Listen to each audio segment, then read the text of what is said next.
Hello, welcome back to Off Picture Discussions. My name is John Capone.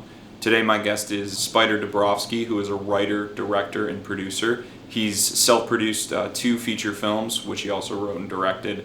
And then he's also had two of his scripts produced within the studio system, one by Peacock and the other a Tubi original. So today's discussion is, I think the coolest part of it is talking to him about the balance between getting stuff produced within the studio system and carving your way, while self-producing to maintain, a creative integrity and a voice in the film industry.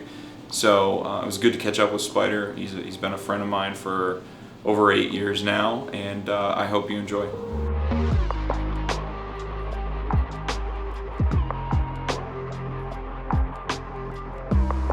All right, Spyder Dobrofsky.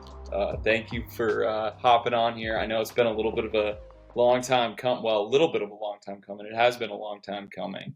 But I wanted to wait until you wrapped your recent film. I'm very curious to get the debrief, the download on that experience. So thank you for joining and talking with me. I want to start our conversation with how I've pretty much started with every guest, which is how did you get into film? If you can remember your earliest memories, your attraction to this medium, maybe it was at a super young age when you watched some movies and your gears started turning. What made you want to put your hands on this medium for the first time? Well, it's funny. Every time I hear that question, I feel like my answer changes because, um, like I was always fascinated with making videos, but it was never like narrative. It was nothing to do with movies. It was filming cars and bugs and throwing smoke bombs in my neighbors' backyards and filming it and trying to get like the person coming out and yelling. Like that was my favorite thing. But I actually did, even at that age, edit them into like compilations where now I think about it, like I was using Final Cut at like age maybe 11 and like making, cross dissolves, but it wasn't like narrative. It was more just, Mm. it was like prank videos and like cool action car compilation slicing. Yeah, I So remember about the car, like yeah, the high-end car, action car. I don't know whether you'd call it a fetish, but like yeah, an the obsession car you had. paparazzi.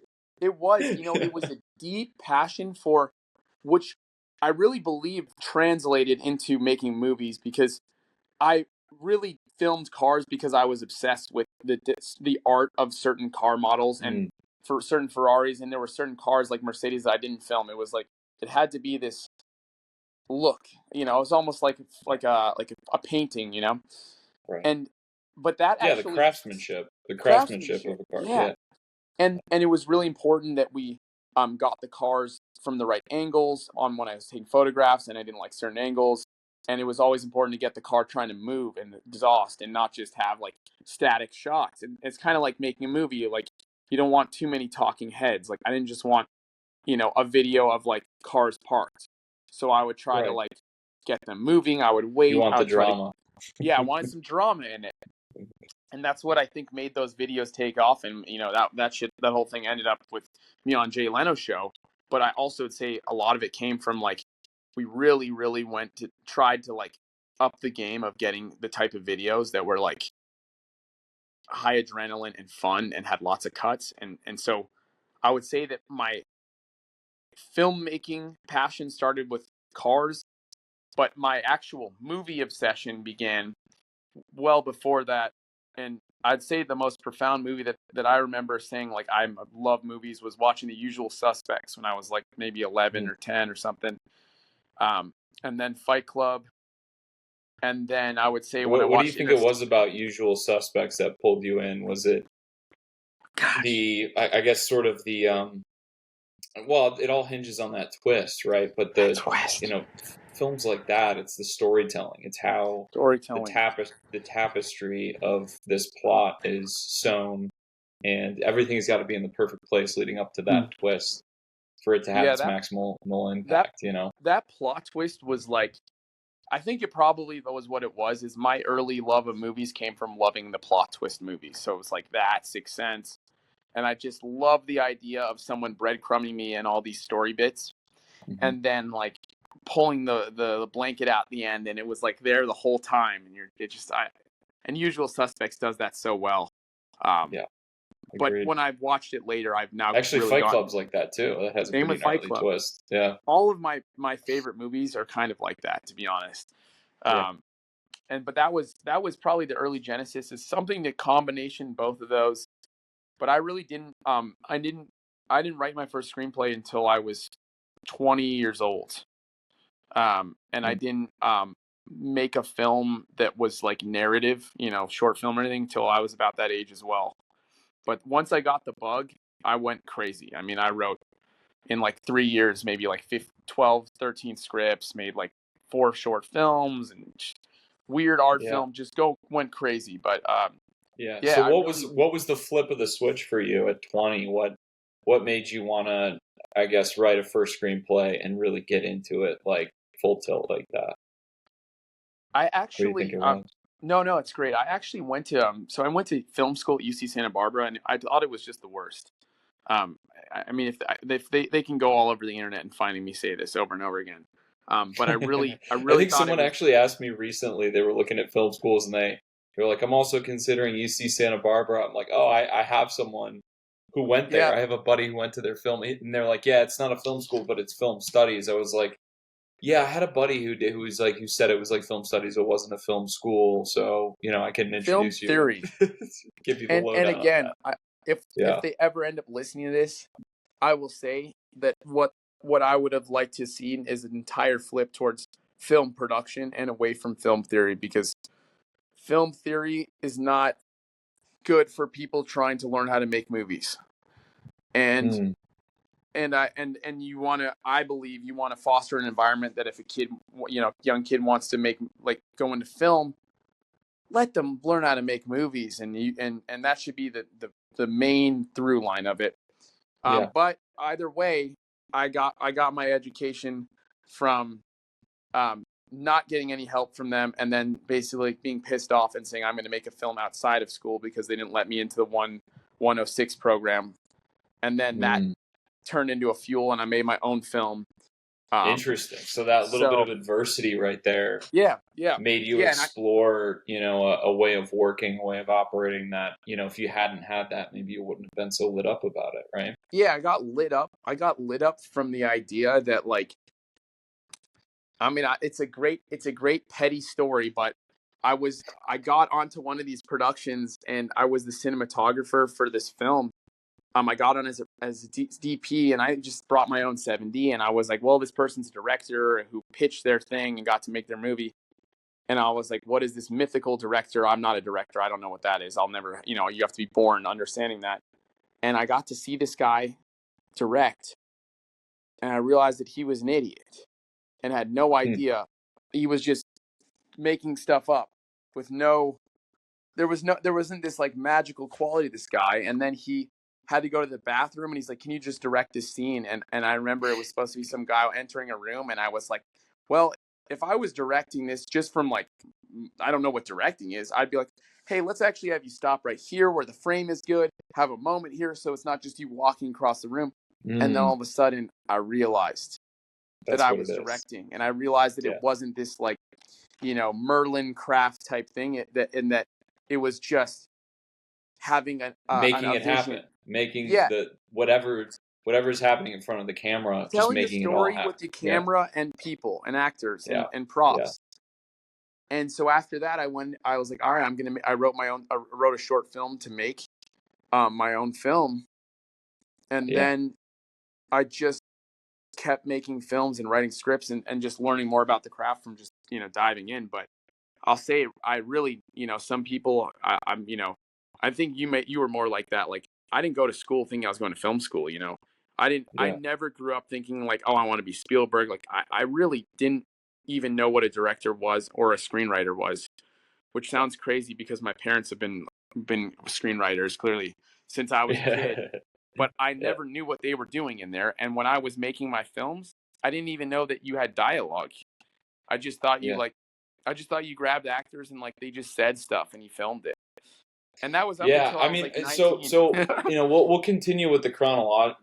chronology in a second because I'm interested to hear your whole story. But it made me think of something as like a jumping off question is like, what do you think it is about story, especially story that's on the screen that is so attractive for people, not just people to watch movies, to go to the movie theater or turn on Netflix and be entertained, but also, for the people behind the camera to make them.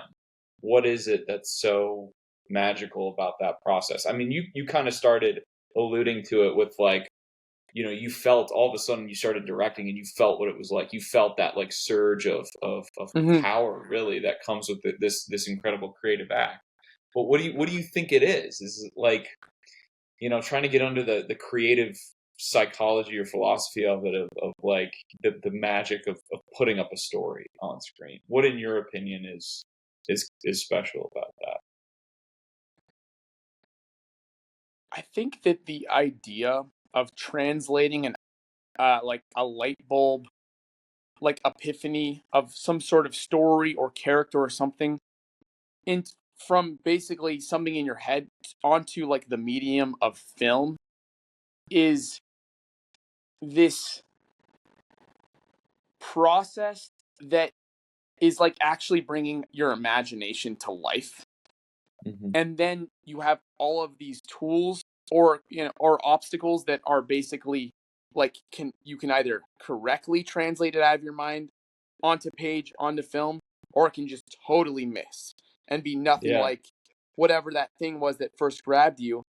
And you see all, you watch all these movies in which a movie does it so well. I mean, that's why we love, I mean, like that's why my favorite filmmakers, Darren Aronofsky, Christopher Nolan, like Memento, these movies that these guys so beautifully had some idea and then they were actually able to put it onto film, and where it's a story where just yeah. some guy like me across the globe watches it 10 Yeah, years and I after it's think like made. if I were to add to that, I think that's right. That's there's something there. And then if I were to add to that, I would say it's almost like this idea of breaking down reality, of slicing it Mm. up, of moving it around, of trimming things out and reordering Mm. is like access to something more true. And maybe that's what you mean by like the imagination, the possibility Yeah. of reality, because I see, and I was just on this short film this past weekend in Detroit, and there's something about set this structure, like putting the structure on yourself, right? Of like, oh, we've got the call sheet and we've got our shot list and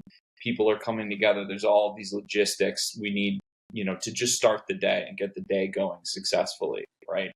And then through the day, it's like setup to setup to setup, and it's this very sort of like break it down, set it up, break it down, set it up, move the equipment, pull this apart, put this back together, sort of like mechanical nature to doing it. But in doing that thing, you're bringing together something that when the audience watches it is something that's completely, I don't want to say it's like higher than reality, more interesting than reality, but it's just for whatever reason it gets back to that thing where we're so freaking attracted to watching what someone we know put together, or a director we love or an actor we love, watching them in that frame, not just watching them on Entertainment Tonight or seeing Yeah. them out, at LACMA or whatever. It's like, no, we pay money to go watch people in this very unique situation of playing pretend in a frame, like you know? like beautifully said, and you nailed it too, and it's something I'm trying to do with my own movie, but it's like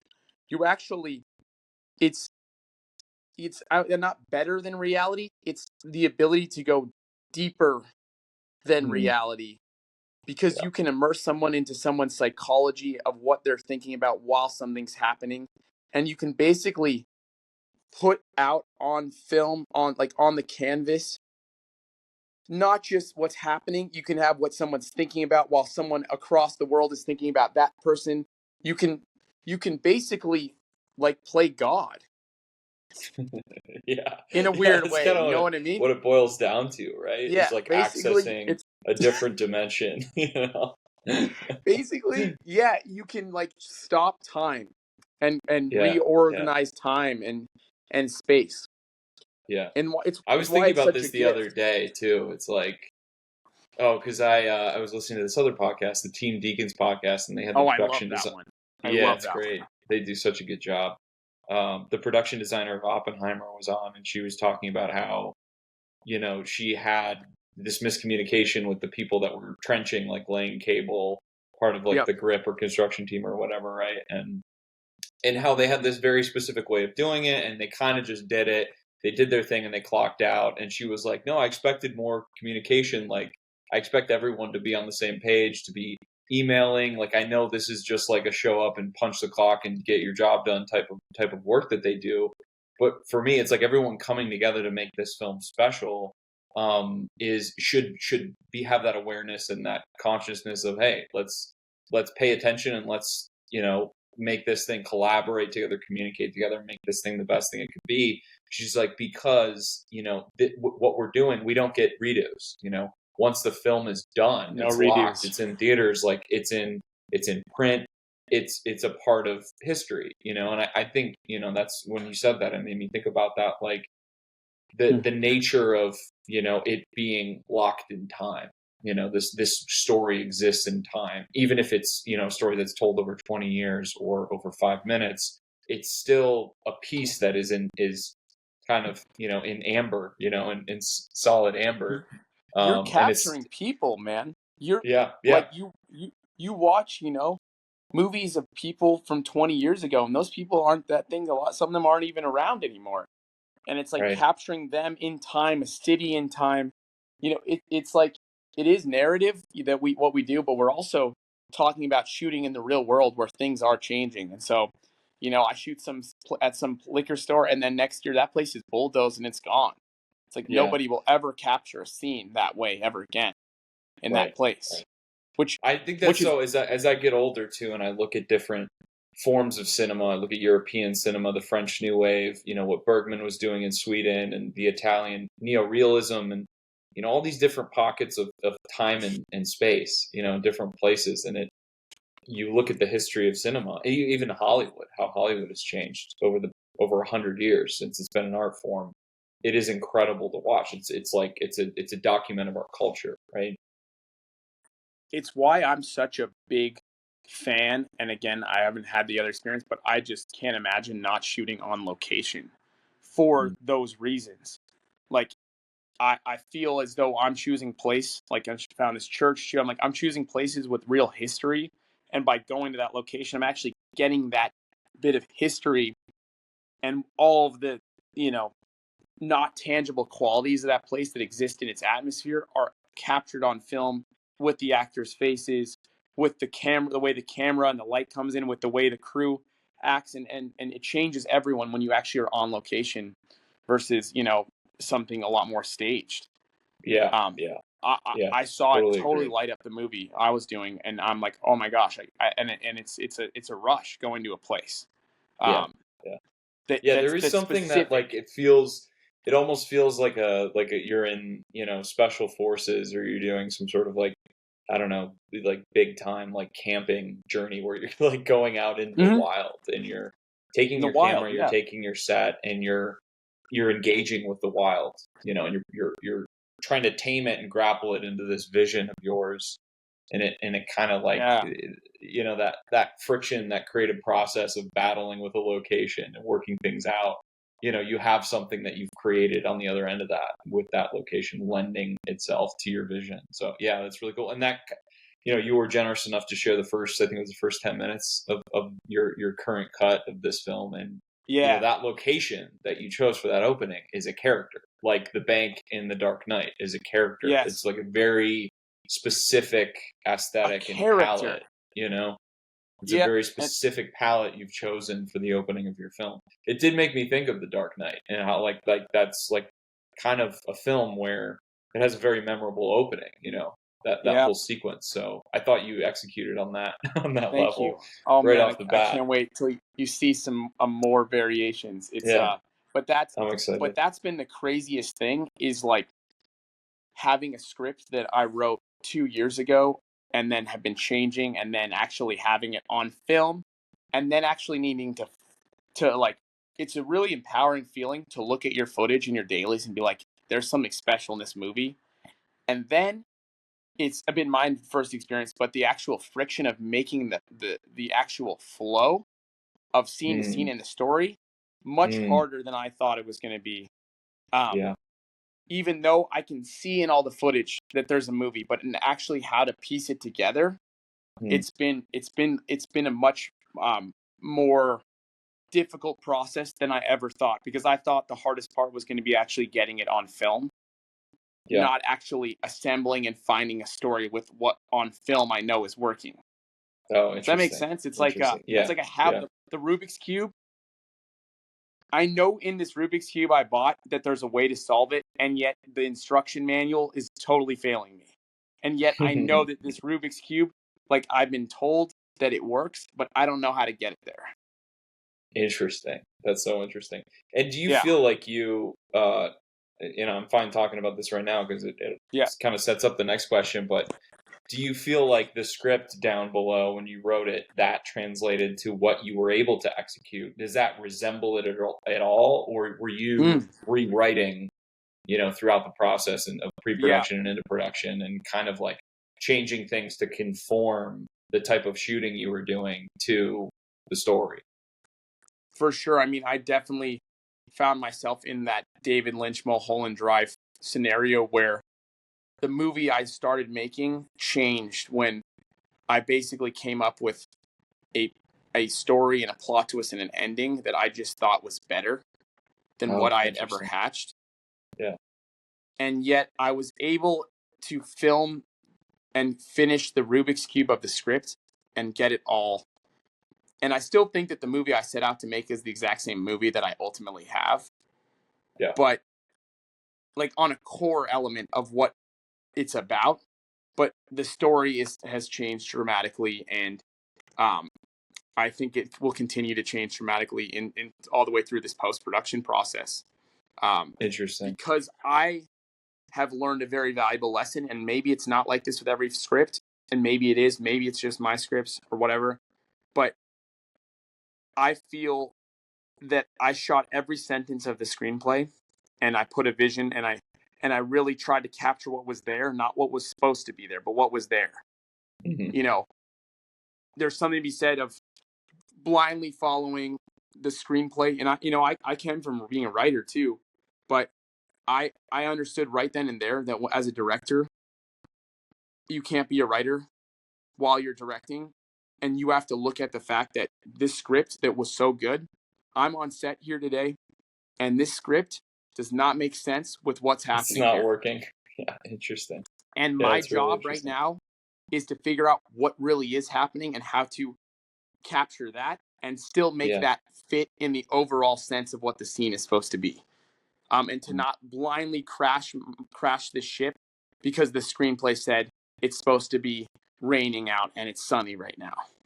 mm, mm. And so I did that every chance I could, where I was like, hey, I have something better here today. Why? Look at this moment. Look at this kid, this child we have who's doing something that's even better than what was written. If I don't film this and gear this around here, then I'm missing out on something that's right slapping me in the face. That's Yeah. the Yeah. that's the core of it. But then you get into post and you have this incredible translation of the screenplay, but because you've translated it differently, not worse, differently, Just differently. Yeah. Right. it can't be arranged in the same way that it was on the screenplay. Interesting. It's an And interesting way so, to. It sounds like what you're describing is, given the limitations of the type of production you didn't have the luxury to sit around and call your UPM or your AD and say, "Hey, this isn't working for me creatively. We need to shift things around with the schedule, or we need yeah, to ask for more money or postpone or whatever it is, or get more resources of some kind to pull this off." It's like you're listening to the constraints you've put on yourself and now trying to find the truth on the day, the yeah. dramatic truth on the day, the And most or we the did, deepest expression, like you said, of that dramatic we truth. did like, we probably did about 7 or 8 days of reshoots of stuff based on those things. But Hmm. it's funny, I actually wholeheartedly liked the better ideas that came on the set that day than what was planned. Yeah. Like the ideas that showed themselves to me were what I was always trying to do as a writer. So it's weird when you wrote the script and I'm like, here I am, and this is better than what was written. Mm. Mm.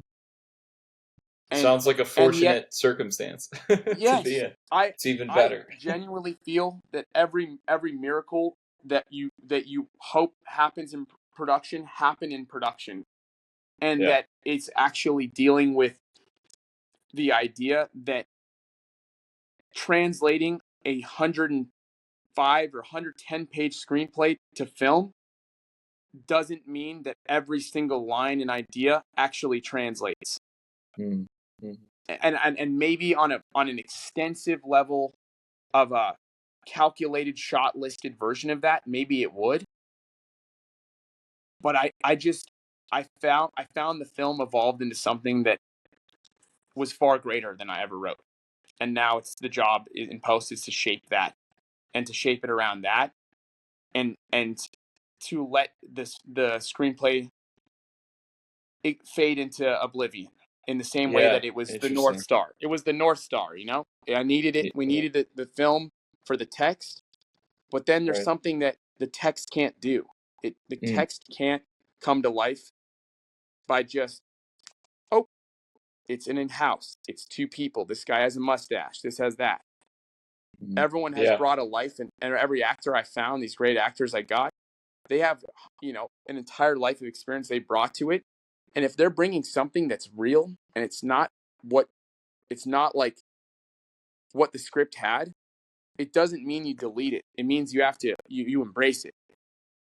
It's Yeah. like, oh wow, this That's character, really yeah, that's really interesting. So tell me a little bit about Down Below, and what was the impetus to go into this, the way you approached it, to take this script that you wrote 2 years yeah, ago and say, coming yeah, off of your recent success, obviously, yeah, in the industry of, the Peacock holiday yeah, movie, and then Teardrop, which was yeah, a horror, horror yeah, film on Tubi, and yeah, say, my next thing is like, I'm going to self-produce a feature film. This yeah, is off a script I wrote, I can, and this is the yeah, one to do it. So what was the process of setting this film up, and, talk about some of the great talent you were able to pull together, and yeah. how that, how everything came together. Sure. I mean, one of the funny things is the script itself. When I got it into the hands of some of these actors, their reactions were so ecstatic. It was just easy. Like we were just shooting them like within weeks. Like Hmm. the script itself was almost acted as like the meeting of the minds, where I was like, oh, this story has a vision.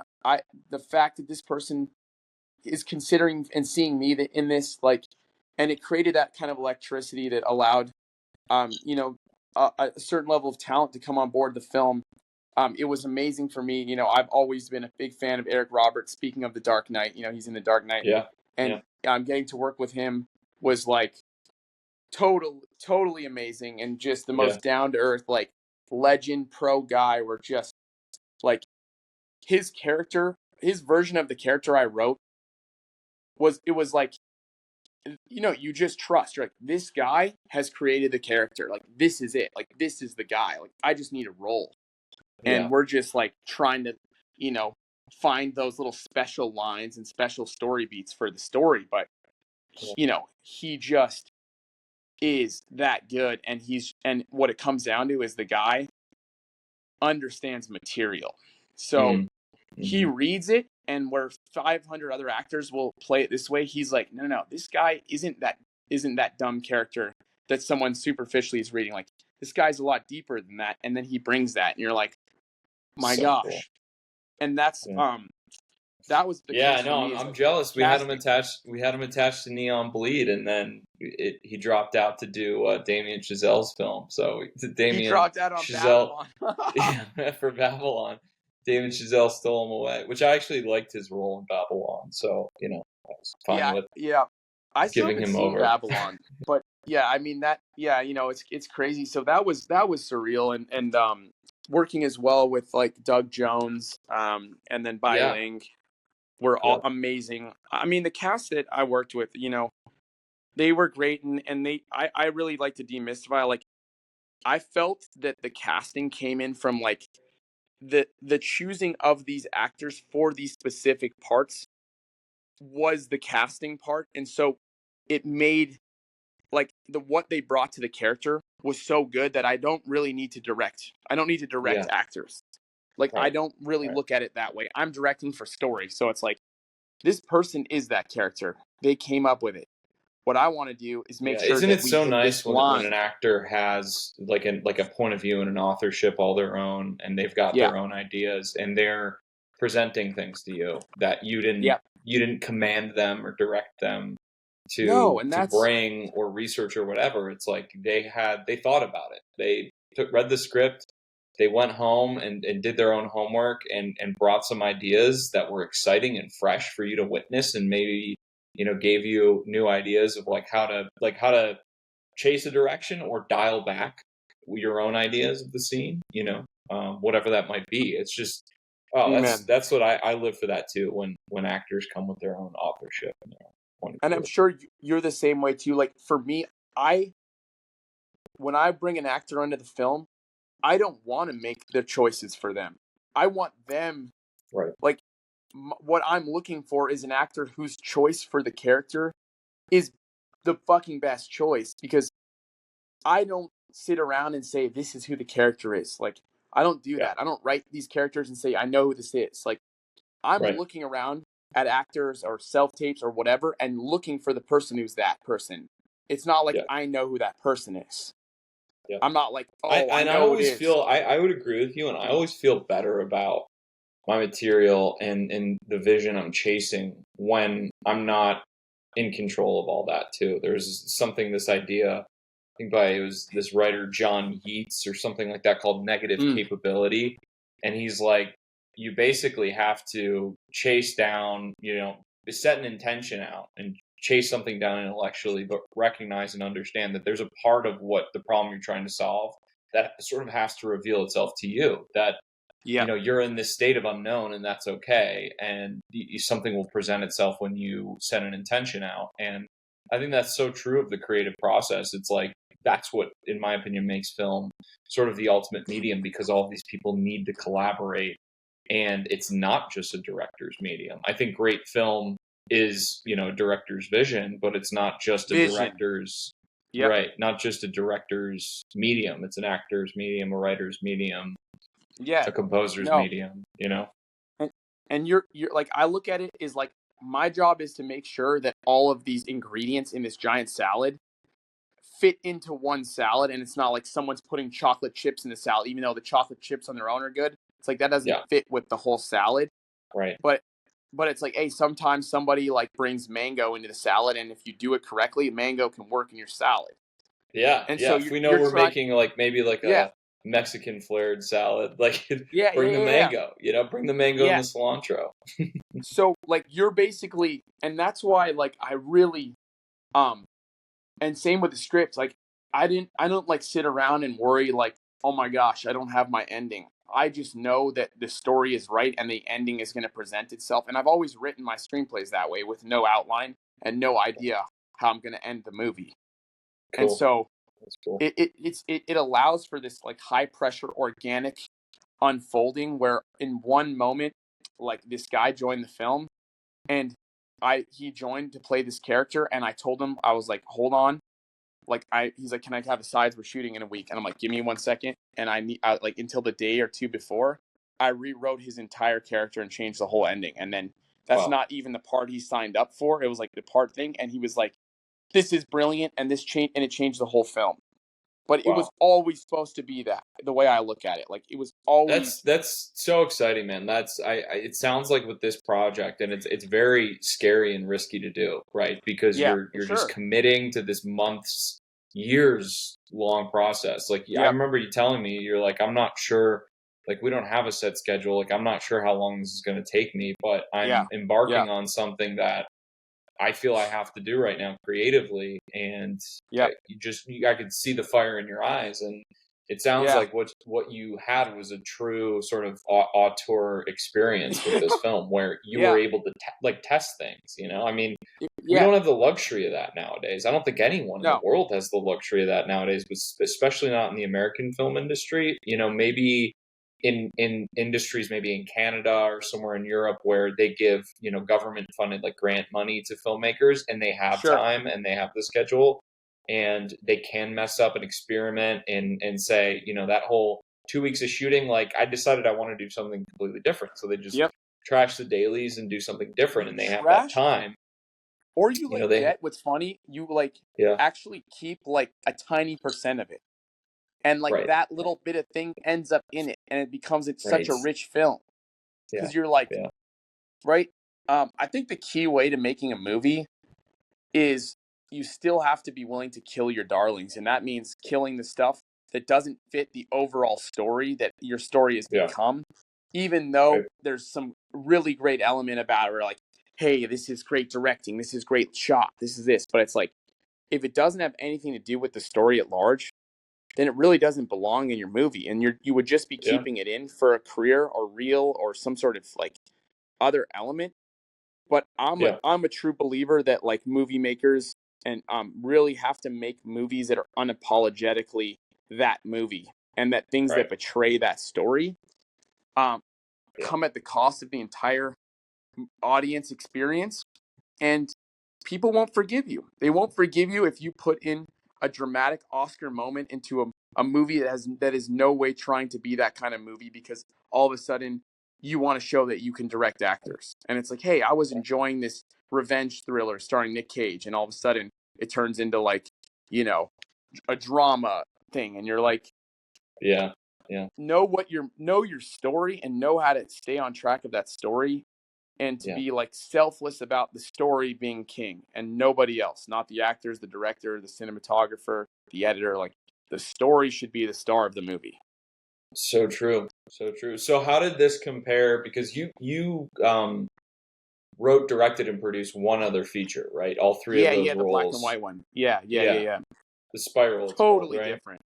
I Yeah. mean, So how does that compare? Like, if you were now, I know you're not finished with this film by any means yet, but yeah, with a little bit of hindsight, what sure. did you consciously approach this a different way based on what you learned and your experience was on that other feature? What's Yeah. sort of the juxtaposition of those two if you were looking at your early filmography here? The with the first film, the black and white Spiral movie, I was um I didn't understand what having an unapologetic vision and voice like cohesively through a film was. And Hmm. so in ways I feel that the film that film has a very strong vision and voice, but the story falters. So it has a stamp on it. That's what I like about it. It has an Yeah. undeniable stamp on it. But Right. the stamp outshines the story.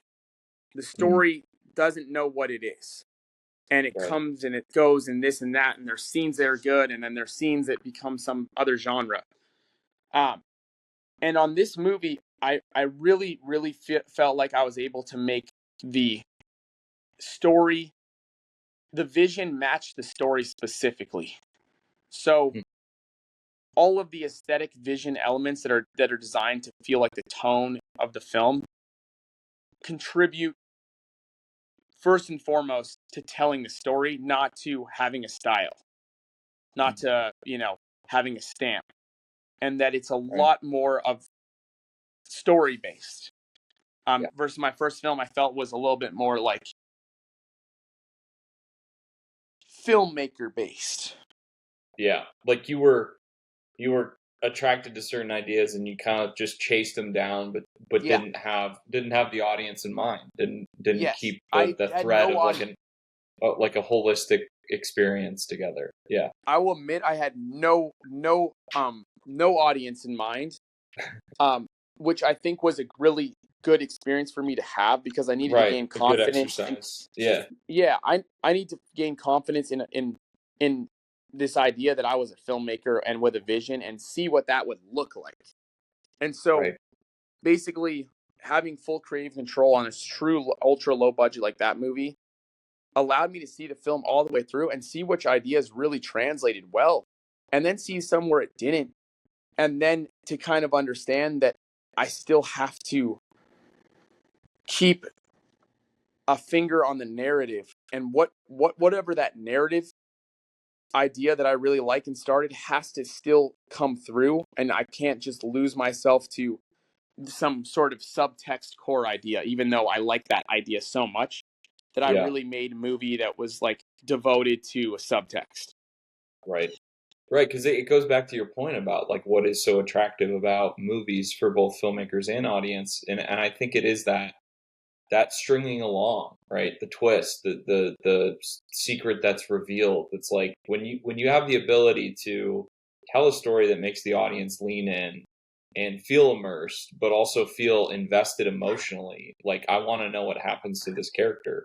The Yeah, stakes are set up correctly. The weaknesses of that character are relatable, and we feel like we want to live with this character for 2 hours and see what happens in their most desperate moments or whatever. That whatever that is, that's the glue. That's the glue that binds the audience to a work of filmmaking. And man, when that's done, like our favorite filmmakers like Nolan with The Dark Knight, right? I mean, just or Inception or whatever. It's like this is a visionary guy who, yes, can build spectacle and these money, $1 million moments, but what he's really doing is investing you with that glue of relatability or authenticity too, right? I mean, I feel like I've never seen a superhero movie like The Dark Knight before or never, after. Haven't never, after even. It's been never. 15 years, right? Like No, there still and I has don't not think it been a will. film like that.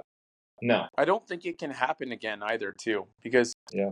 um, it's just it's called a superhero movie that was approached as a story, not a superhero movie, Right. and It and it and didn't that just talk down. It didn't talk down to its audience. It lifted its audience up and said, like, I see the world you live in, and I'm gonna tell you a story of an idealistic superhero in a relatable world, right? And really ramp it up brilliant, and knock your socks off. It's just, yeah. I mean, that kind of brilliant. stuff. And I think he did it with Oppenheimer to a certain degree. It's a much different film, and it takes on a more historical subject, but he does it again. Like he speaks to our time, and I think that's what can be incredible about a film is that it touches, something relevant in the culture or the zeitgeist in that moment too. I think Nolan is a master filmmaker for all of those reasons, and I think he's definitely got a lot to teach to You, younger you guys like us.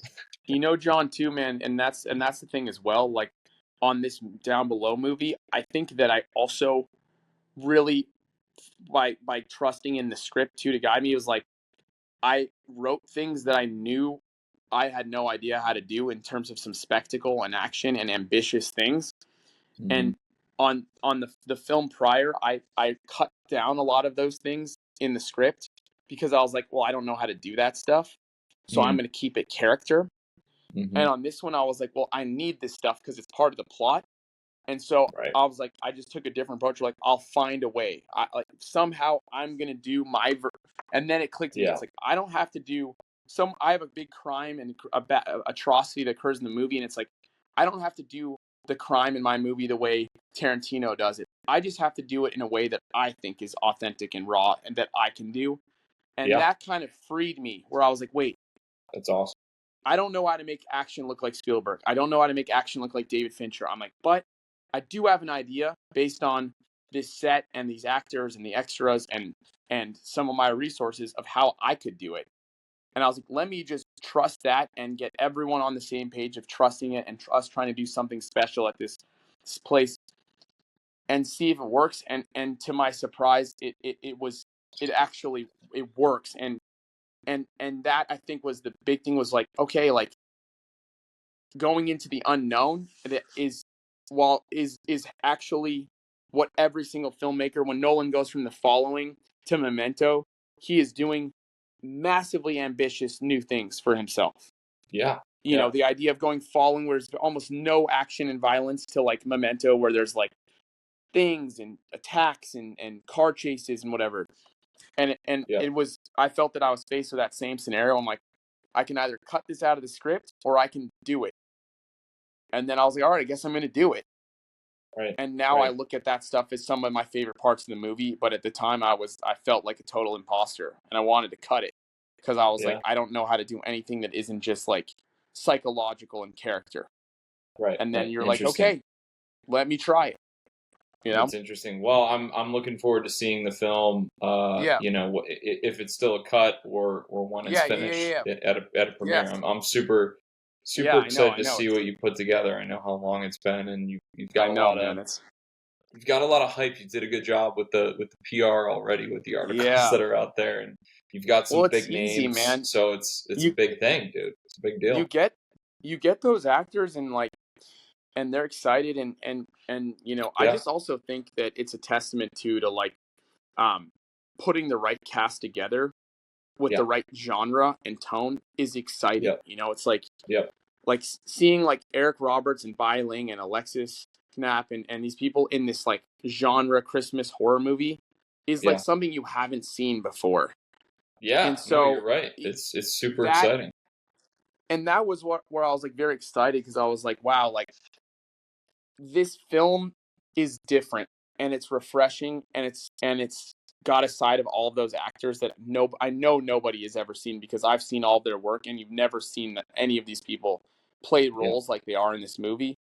Um, because nobody would have ever thought to cast them in this Yeah. stuff, and that's where I'm so excited by it because it's like fresh casting, um, and yet grounded and real. So yeah, Yeah, well, man, that's it's a testament to your talent, your vision, your perseverance, your work ethic, thank you, Johnny boy. and seeing it through. I wish the best to you and Dash on this Thank new you, man. project. Before we go, I just wanted to talk Yep. about, I guess, the difference between what you're doing now and what you do as a writer who's written, films that have been made by studios, Sure. and kind of what you see, where you see that balance is in your career and in your life right now, and what's next, for the future after, finishing this film, if Yeah. you've even thought about it yet, Sure. No, no, totally.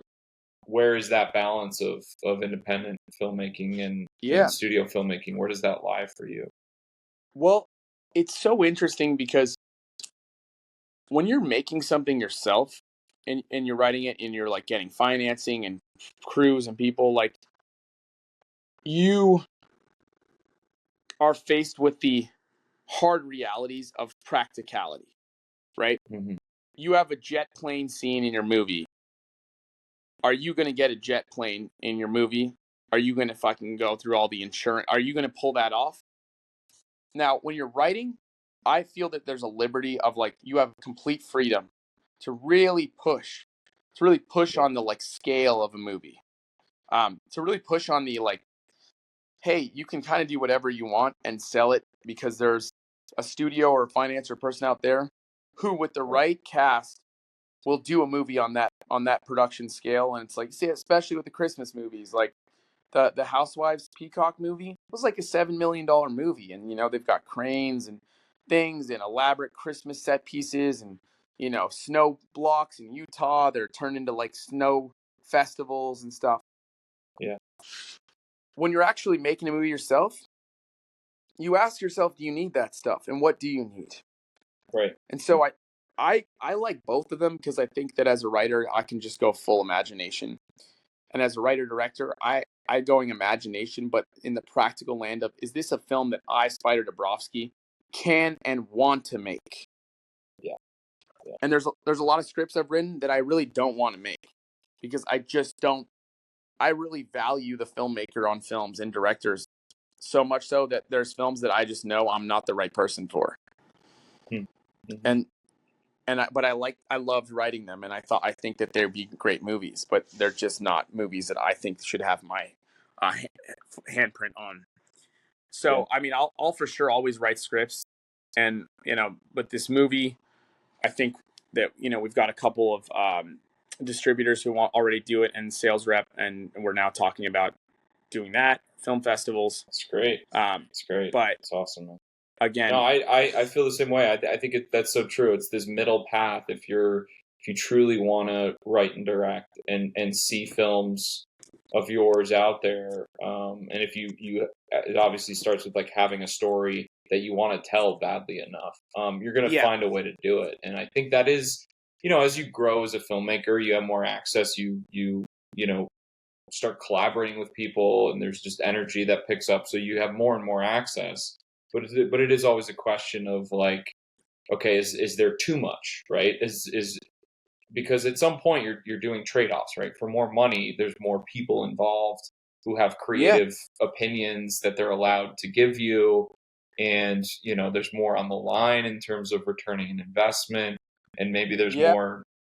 there's more prestigious actors who bring more of like a prestige or aura, sometimes drama to your sets, or at least restrictions around how they make a movie, right? So yeah, I think there's always a search for some middle path where you're Middle. maintaining this sort of this fresh, original, creative atmosphere that allows you to chase down these ideas that your imagination generates that you want to put out into the world, but also have the right sort of sweet spot budget to execute on it. So yeah, Yeah. I feel Yeah. feel the same And way. And dude, there's is something romantic too. I mean, I just did this short film, like I said, and there is something romantic to being on an absolute shoestring budget and pulling favors. Now this filmmaker had a big family back in Detroit that he cast a lot of them in his film, and for non-actors they were really committed and really serious about doing it, so it shows. Their level of performance shows.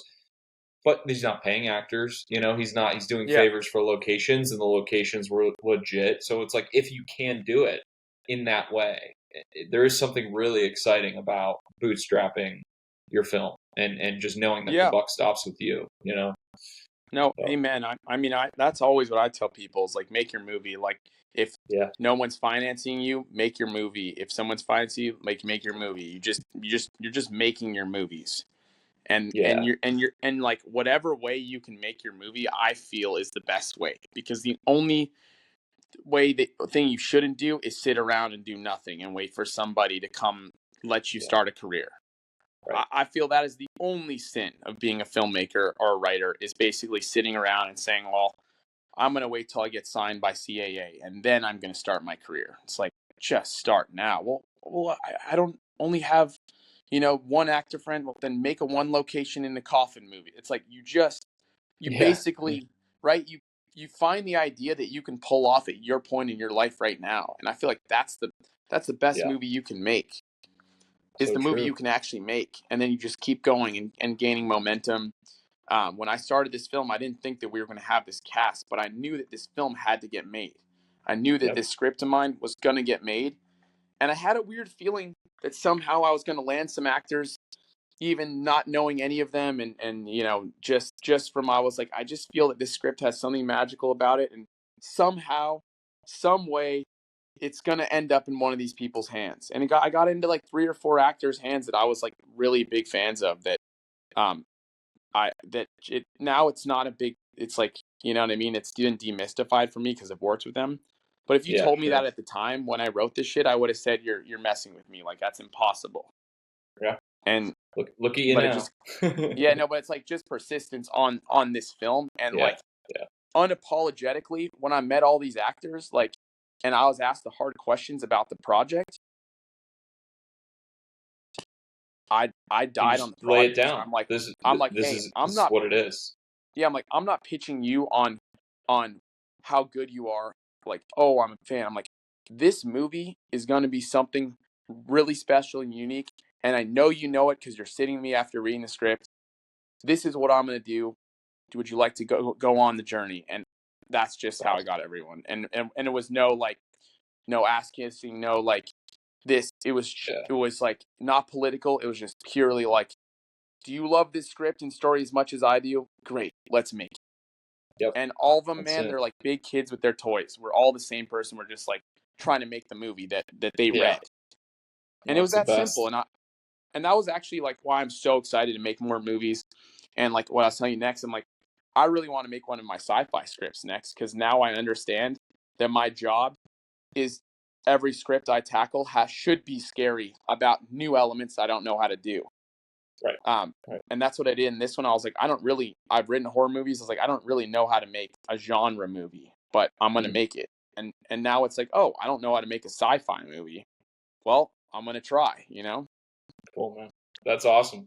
Well, that's good to hear. I'm glad to hear you've got that mindset with it. It really sounds like, you recognizing where the challenges lie for you to grow as a filmmaker Yeah. are worth pursuing, and you're seeing the reward in pursuing that and Yeah. taking on those challenges, and that the universe and, the creative goddess or deity, whoever he or she is, is recognizing your efforts. So, Well, it's like Neon Bleed. Yeah, It's like, well, and the word you said was perseverance and committing to that idea that, okay, this film needs to get made. I've wrapped my head around an idea of how it can be made for a certain budget level of resources. In reality, let's start putting the puzzle pieces together, and just like the next issue, the next problem, the next obstacle, bring it together, wrangle this thing. I still want a public acknowledge and special thanks of having taken the photos that Jordan Lacey's brother is looking at. That was the only thing I hated about that film, was my no credit for my God, FBI man. photo. I didn't put you in there. I really didn't. I gotta go back and look. I thought okay. If I didn't put you in there, man, that's I don't fun. know. I'll have to work something out. I love what you did with it, man, and that's what's funny. I guess it would technically be art department, right? It would be like art. I like went into still an art photographs department for art department. Yeah. Well, it's funny, Give when your you art do department that credit. and you see it in your 3D space, and I'm like, damn, look at these like photos that are like part of the world. And they're shot on, like, you shot on an Alexa or Red, or what did you shoot on? Yeah, it was a Mira, Aria Mira. Mira, and then it's like in the film with lighting on the photos of the guy holding it, and it's like, wow, like. No, that's what's cool, man. That's what's cool about film. Man. Those elements come together and create something different, something transcendent. So the big details, man. Yeah, for sure. Well, Spyder, thank you so much for getting together and chatting. So much giving fun, us man. This update on your film. I wish you the best of luck finishing. Thank you, buddy. Yeah, we'll have to do this again on the other side when it's out, and we can talk more about it. Yeah, I know. I can't believe it's really going to be weird when it's out, because I've lived with this thing for so long. It's just eventually it'll be out in the world. Exciting. Yeah, I know. Exciting. I'm like, wow. I'm pretty ready. Can't wait for the premiere. Buddy. Let's go. Yeah. All right, buddy. Thanks again. Later, brother.